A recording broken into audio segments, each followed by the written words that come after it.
Frères et sœurs, madame, messieurs, mes chers amis internautes, bonjour et bienvenue à l'église protestante évangélique Philadelphie.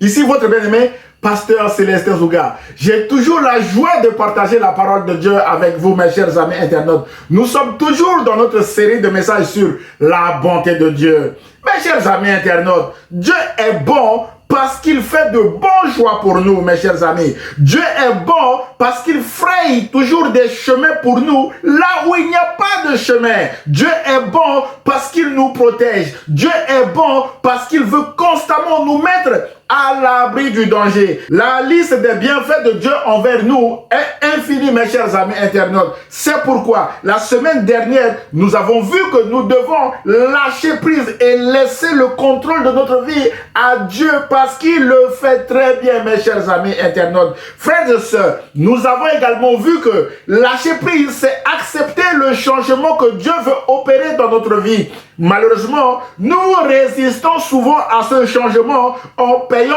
un prix fort qui est le prix de notre désobéissance à Dieu. C'est le cas de la femme de Lot qui n'a pas supporté que Dieu la mette à l'abri du feu du ciel qui allait s'abattre sur Sodome et Gomorrhe. Pour nous aider à ne pas nous comporter comme la femme de Lot, Jésus a dit en Luc chapitre 17 verset 32 que souvenez-vous de la femme de Lot, mes chers amis internautes. C'est le titre de notre message de ce matin. Frères et sœurs, 2 points seront abordés dans ce message comme affiché à l'écran. Le premier point sera la dangerosité de la nostalgie du passé qui nous pousse à résister au changement, bien aimé dans le Seigneur. Et le deuxième et dernier point sera avancer, le meilleur est devant vous, mes chers amis internautes.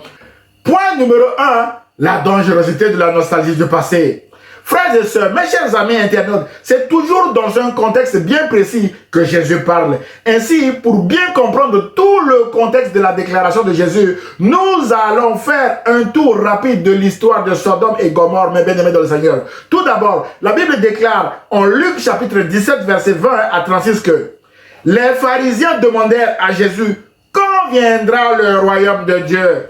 Verset 28, Jésus répond en leur disant, ce qui arriva du temps de Lot arrivera pareillement. Les hommes mangeaient, buvaient, achetaient, vendaient, plantaient, bâtissaient. Mais le jour où Lot sortit de Sodome, une pluie de feu et de soufre tomba du ciel et les fit tous périr. Il en sera de même le jour où le Fils de l'homme paraîtra. Waouh! Jésus a répondu à leurs questions. Et Jésus dit au verset 31, en ce jour-là, que celui qui sera sur le toit et qui aura ses effets dans la maison ne descende pas pour les prendre. Et que celui qui sera dans les champs ne retourne non plus en arrière. Souvenez-vous de la femme de Lot, a dit Jésus, mes chers amis internautes. Alors, qu'est-ce qui était arrivé à la femme de Lot, mes bien-aimés dans le Seigneur? Frères et sœurs, mes chers amis internautes, les contemporains de Jésus connaissaient très bien l'histoire de la femme de Lot, qui était une histoire vraie, qui remontait à plus de 2000 ans environ avant Jésus-Christ.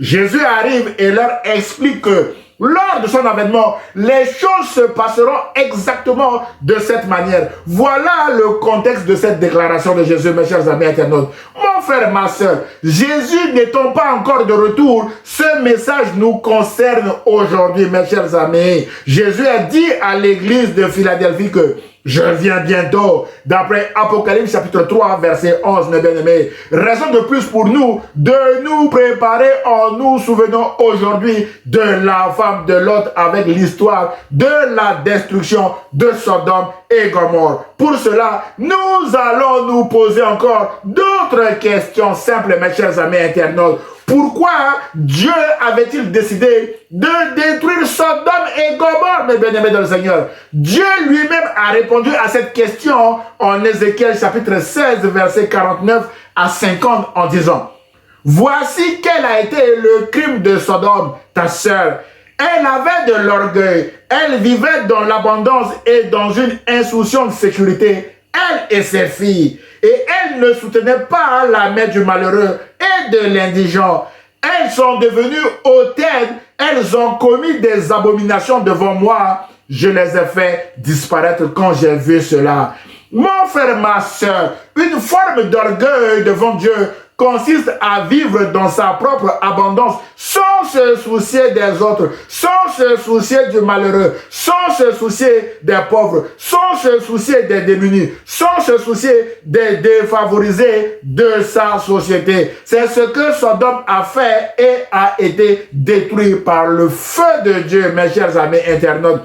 Moralité, le chrétien doit éviter cette manière de vivre en portant assistance aux pauvres, aux malheureux, aux défavorisés et aux démunis de la société, mes chers amis internautes.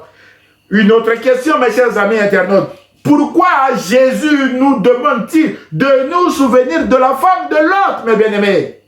Frères et sœurs, lors de la destruction de Sodome et Gomorrhe, à cause de son orgueil et d'autres abominations que nous venons de voir, Dieu voulait épargner la vie de Lot, de sa femme et de ses deux filles qui séjournaient encore dans cette ville. On lit cette histoire dans Genèse au chapitre 19. Au verset 15 et suivant, il est écrit que dès que l'aube parut, les anges, notamment les deux anges destructeurs, se firent pressants. Ils dirent à Lot, debout Lot, emmène ta femme et tes deux filles qui sont ici, si tu ne veux pas périr emporté par le jugement qui va s'abattre sur cette ville.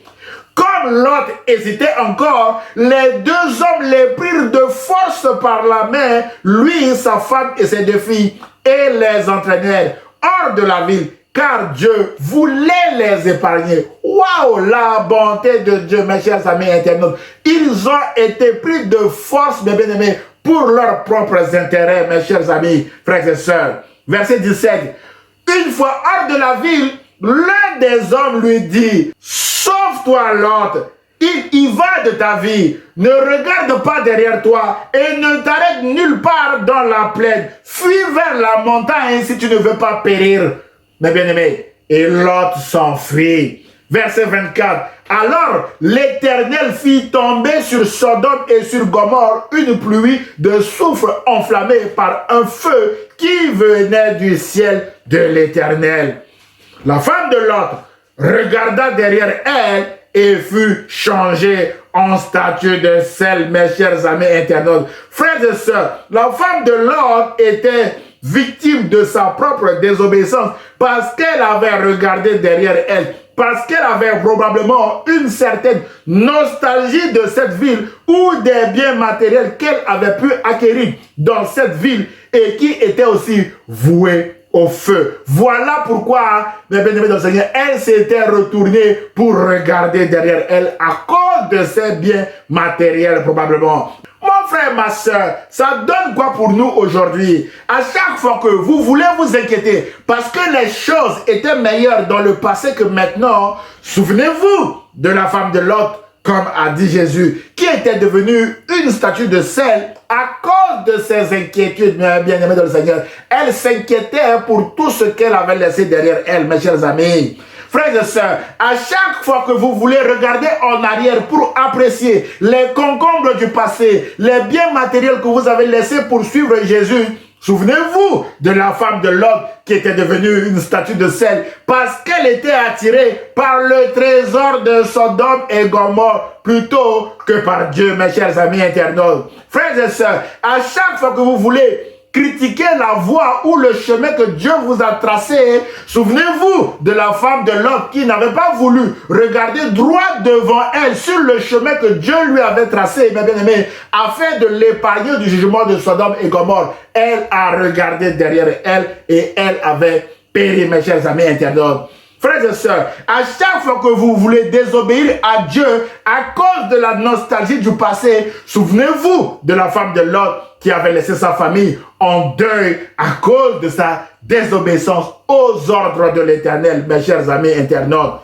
Frères et sœurs, mes chers amis internautes, pour nous encourager à ne pas regarder derrière nous, Jésus a dit en Luc chapitre 9, verset 62 que Quiconque met la main à la charrue et regarde en arrière n'est pas propre au royaume de Dieu, mes bien-aimés. Autrement dit, le royaume de Dieu est devant nous et non derrière nous, mes bien-aimés. Le meilleur est devant nous. C'est pourquoi nous devons avancer en faisant attention à la nostalgie du passé qui nous pousse souvent à revenir en arrière ou à abandonner avec des conséquences graves comme celles du temps de Lot, mes chers amis internautes. Mon frère, ma soeur, Jésus nous demande de nous souvenir de la femme de Lot parce que devant nous, il y aura aussi le jugement dernier. Ceux qui auront obéi à Dieu, mes bien-aimés, seront sauvés comme Lot et ses deux filles étaient sauvées lors de la destruction de Sodome et Gomorrhe.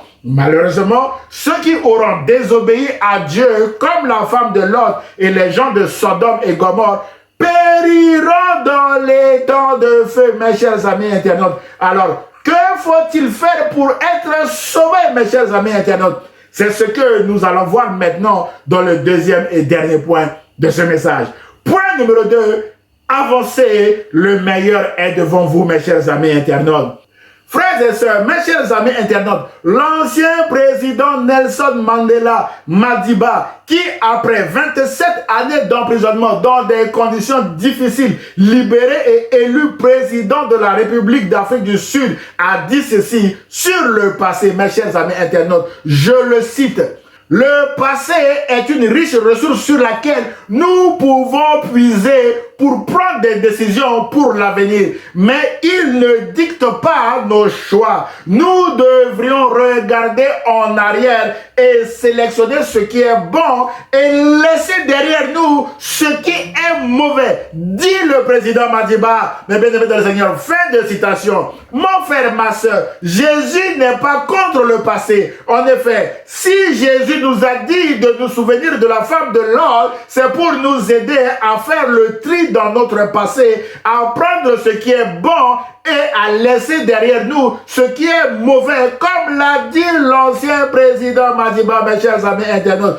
Pour Jésus, ce qui est bon pour nous est tout ce qui nous aide à mieux préparer son retour imminent, mes chers amis internautes. C'est d'ailleurs pour aider ses contemporains à être prêts le jour de son avènement que Jésus a donné l'exemple de la femme de Lot en disant en Luc 17, 20 à 36 que nous avons lu tout à l'heure, mes bien-aimés dans le Seigneur, que nous relisons encore, que ce qui arriva du temps de Lot arrivera pareillement. Les hommes mangeaient, buvaient, achetaient, vendaient, plantaient, bâtissaient. Autrement dit, les hommes, mes bien-aimés, ne se préoccupaient pas de l'avènement du royaume de Dieu, mes chers amis internautes. Mais le jour où Lot sortit de Sodome, une pluie de feu et de soufre tomba du ciel et les fit tous périr. Il en sera de même le jour où le Fils de l'homme paraîtra. Mon frère, ma sœur, ça sera exactement comme, mes bien-aimés dans le Seigneur, ce jugement qui était tombé sur Sodome et Gomorrhe. En ce jour-là, dit Jésus, que celui qui sera sur le toit et qui aura ses effets dans la maison ne descende pas pour les prendre, et que celui qui sera dans les champs ne retourne pas non plus en arrière. Autrement dit, personne n'aura le temps de faire quoi que ce soit, mes chers amis internautes. Ça sera brusque, mes chers amis. C'est pourquoi il a dit, souvenez-vous de la femme de Lot qui était brusquement devenue une statue de sel, mes chers amis internautes, à cause de sa désobéissance. Mon frère, ma soeur, se souvenir de la femme de Lot, c'est obéir à Dieu en marchant dans la voie ou dans la direction qu'il a tracée pour nous, sans regarder en arrière, sans regarder aux concombres de l'Égypte, comme ceux qui étaient sortis de l'Égypte, mes bien-aimés, se plaignaient parce qu'il leur manquait les concombres de l'Égypte, mes chers amis internautes. Jésus veut que nous marchions devant, sans regarder en arrière, au bien matériel de Sodome et Gomorrhe que nous avons laissé pour le suivre, et sans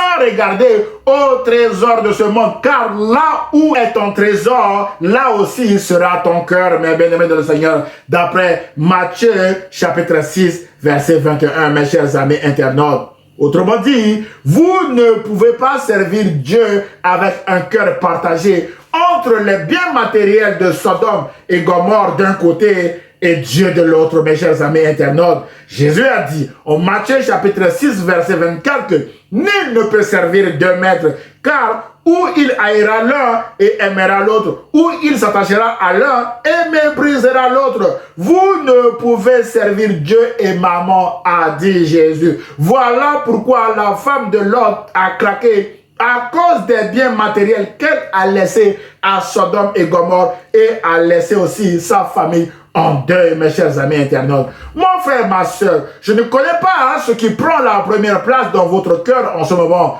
mes chers amis internautes. Peut-être votre guérison parce que vous êtes malade, peut-être votre recherche d'emploi parce que vous êtes au chômage, peut-être votre célibat parce que vous désirez tant vous marier et vous n'avez pas encore de partenaire. Peut-être une autre raison valable, mes bien-aimés. Tout ça, c'est bien. Mais ce faisant, vous avez oublié Dieu. Vous n'avez plus le même zèle de servir le Seigneur comme par le passé à cause de ce qui vous manque. Mon frère, ma soeur, ce matin, le message de Jésus à vous est le même que celui qu'il a adressé à l'église d'Éphèse en Apocalypse chapitre 2, versets 4 à 5, où Jésus a dit à l'église d'Éphèse que ce que j'ai contre toi, c'est que tu as abandonné ton premier amour. Souviens-toi donc d'où tu es tombé. Réponds-toi, Éphèse, se repentir et pratique tes premières œuvres. Sinon, je viendrai à toi et j'ôterai ton chandelier de sa place, à moins que tu ne te répandes. Waouh! Mon frère, ma soeur, souvenez-vous de votre premier zèle dans l'œuvre du Seigneur et reprenez votre ministère si vous êtes actuellement dans l'abandon, mes chers amis internautes.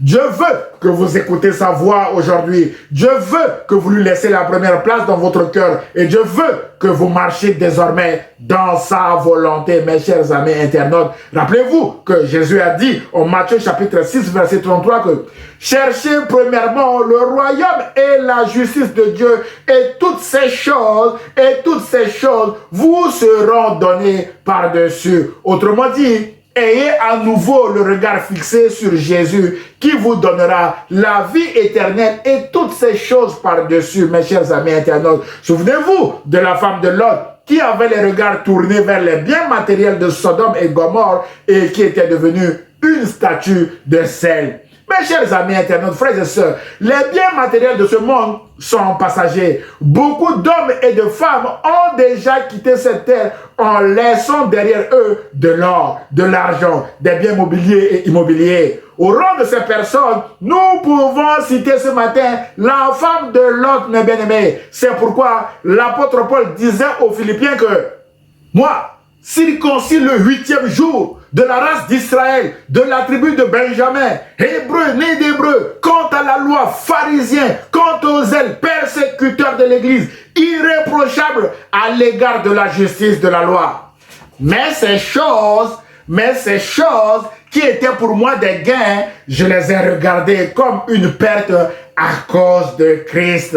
Et même, je regarde toutes choses comme une perte à cause de l'excellence, de la connaissance de Jésus-Christ, mon Seigneur, pour lequel j'ai renoncé à tout et je les regarde comme de la boue afin de gagner Christ, mes chers amis internautes. Frères et sœurs, mes chers amis internautes, j'avais également tant aimé mon diplôme d'expertise comptable. Je suis expert comptable et aujourd'hui, ces choses qui m'étaient des gains, mes chers amis internautes, je les regarde aussi comme de la boue afin de gagner Christ, afin de vous gagner aussi à Christ, mes chers amis internautes. Voilà pourquoi je prêche l'évangile aujourd'hui, mes chers amis internautes. L'apôtre Paul a renoncé à tout afin de gagner Christ. C'est ce que j'ai fait aussi, mes chers amis internautes. Mon frère, ma soeur, êtes-vous encore attaché à quelque chose comme la femme de Lot, mes bien-aimés? Elle était attachée à cette ville de Sodome et Gomorrhe. Elle regardait uniquement à des choses matérielles qu'elle avait laissées derrière elle et elle était devenue une statue de sel, mes chers amis internautes. Frères et sœurs, l'apôtre Paul disait aussi aux Corinthiens pour les mettre en garde contre les biens matériels, mes bien-aimés, car nos légères afflictions du moment présent produisent pour nous, au-delà de toute mesure, un poids éternel de gloire. Parce que nous regardons non point aux choses visibles, mais à celles qui sont invisibles. Car les choses visibles sont passagères et les choses invisibles sont éternelles. D'après 2 Corinthiens chapitre 4, verset 17. Waouh, mes chers amis internautes, les choses visibles sont passagères et les choses invisibles sont éternelles. Celles que vous voyez aujourd'hui, mes bien-aimés dans le Seigneur, sont passagères, mes chers amis internautes. Mais les choses que vous ne voyez pas sont éternelles, frères et sœurs. D'après 2 Corinthiens chapitre 4, verset 17 à 18. La question de ce matin est, mon frère, ma soeur, à quoi regardez-vous, mes bien-aimés? À votre passé, comme la femme de Lot, à des choses visibles qui sont passagères, comme la femme de Lot, ou à des choses invisibles qui sont éternelles, mes chers amis internautes. Enfin, les choses invisibles nous demandent d'avoir la foi en Jésus-Christ, mes bien-aimés. C'est pourquoi l'apôtre Paul nous recommande de marcher par la foi et non par la vue, d'après 2 Corinthiens chapitre 5, verset 7, mes bien-aimés. La vue nous attire vers les choses matérielles et les conséquences peuvent être dramatiques comme celles de la femme de Lot. Mais la bonne nouvelle est que la foi nous attire vers des choses invisibles qui sont éternelles. C'est pourquoi, par la foi, nous disons que le meilleur est devant nous avec l'avènement de notre Seigneur et Sauveur Jésus-Christ, mes chers amis internautes. Ce jour-là, nous serons dans la gloire de Dieu. Mon frère, ma soeur, alors, la question est, mes bien-aimés dans le Seigneur, avez-vous déjà accepté Jésus-Christ comme votre Seigneur et Sauveur? La Bible déclare que si tu confesses de ta bouche que Jésus-Christ est Seigneur et si tu crois dans ton cœur que Dieu l'a ressuscité des morts, tu seras sauvé ce jour-là, mes bien-aimés dans le Seigneur. Mon frère, ma soeur, là où vous êtes, confessez de votre bouche que Jésus-Christ est Seigneur et croyez dans votre cœur que Dieu l'a ressuscité des morts. Si vous venez de le faire, alors vous serez sauvés ce jour-là. Il n'y a plus de crainte pour vous, mes bien-aimés dans le Seigneur. Tout est effacé maintenant si vous venez d'accepter Jésus-Christ comme votre Seigneur et votre Sauveur. La Bible déclare que si quelqu'un est en Christ, il est une nouvelle créature. Les choses anciennes sont passées. Voici, toutes choses sont devenues nouvelles. D'après 2 Corinthiens chapitre 5, verset 17. Mon frère, ma soeur, si vous venez d'accepter Jésus-Christ maintenant comme votre Seigneur et Sauveur, et si vous venez de le confesser publiquement, mon frère, ma soeur, vous serez sauvés. Toutes choses sont devenues nouvelles pour vous, mes chers amis internautes. Votre compteur est remis à zéro. D'après 2 Corinthiens chapitre 5, verset 17. Alors, mes bien-aimés de le Seigneur, si vous venez de confesser Jésus et de l'accepter comme votre Seigneur et Sauveur, avancez avec assurance vers le but final qui est le retour de Jésus, mes chers amis internautes. Vous serez récompensés, mes bien-aimés dans le Seigneur, et la récompense sera la vie éternelle en Jésus-Christ, mes chers amis internautes. En conclusion de notre message de ce matin, frères et sœurs, le meilleur est devant nous et non derrière nous. C'est pourquoi l'apôtre Paul dit en Philippiens chapitre 3, verset 14 que je fais une seule chose, pas deux, une seule chose. Oublions ce qui est derrière moi et tendons toute mon énergie vers ce qui est devant moi. Je poursuis ma course vers le but pour remporter le prix attaché à l'appel que Dieu nous a adressé du haut du ciel dans l'union avec Jésus-Christ, mes bien-aimés. Waouh! D'après Philippiens chapitre 3, versets 13 à 14. Mon frère, ma soeur, si l'apôtre Paul tenait compte de son lourd passé persécuteur de l'Église, il n'aurait pu rien faire pour le royaume de Dieu. C'est pourquoi nous devons oublier notre passé parce que Jésus-Christ vient de tout effacer maintenant. Mes chers amis internautes, nous sommes devenus une nouvelle créature en Jésus-Christ. Frères et sœurs, mes chers amis internautes, le meilleur est devant nous parce que Jésus revient bientôt pour nous aider à mieux préparer son retour. Jésus a dit que les choses se passeront comme du temps de Lot. En ce jour-là, que celui qui sera sur le toit et qui aura ses effets dans la maison ne descende pas pour les prendre et que celui qui sera dans les champs ne retourne non plus en arrière. Souvenez-vous de la femme de l'ordre. C'est ce que nous avons fait ce matin, mes chers amis internautes. Nous nous sommes souvenus de la femme de l'ordre, mes bien-aimés dans le Seigneur. Et nous avons vu que ceux d'entre nous qui auront obéi à Dieu seront sauvés, comme Lot et ses 2 filles étaient sauvés lors de la destruction de Sodome et Gomorrhe. En revanche, ceux qui auront désobéi, comme la femme de Lot et les gens de Sodome et Gomorrhe, périront dans les temps de feu, mes chers amis internautes.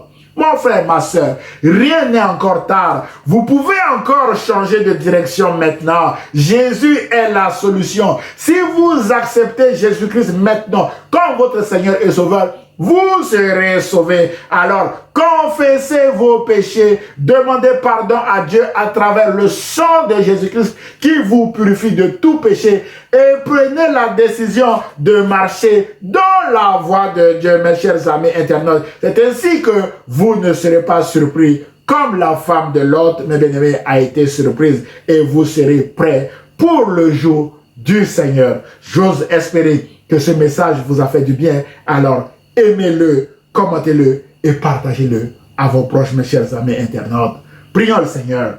Seigneur Jésus, aide mon frère ou ma soeur qui vient de regarder ce message à ne pas s'attacher aux biens matériels de ce monde comme la femme de Lot qui était attachée à ses biens matériels restés sous le feu à Sodome et à périr. Seigneur, aide mon frère ou ma soeur à avoir les yeux fixés vers la gloire à venir. Et cette gloire à venir est toi, Jésus. Saint-Esprit, conduis mon frère ou ma soeur dans la voie qu'il ou elle doit suivre afin d'être prêt pour le jour du Seigneur. Et je prie au nom de Jésus et l'Église protestante évangélique Philadelphie répond Amen. Frères et sœurs, mes chers amis internautes, si vous avez aimé le message, merci de le liker et de le partager à vos proches. Vous pouvez également m'envoyer un mail d'encouragement, vos sujets de prière, voire même des questions ou remarques sur le message à Église Philadelphie 78500@gmail.com. J'aurai le plaisir de vous répondre. À dimanche prochain à 10 h sur la page Facebook ou sur la chaîne YouTube de l'Église protestante évangélique Philadelphie. Et ce, si Dieu le veut. À très bientôt, mes chers amis internautes. Au revoir et bonnes vacances si vous êtes déjà en vacances.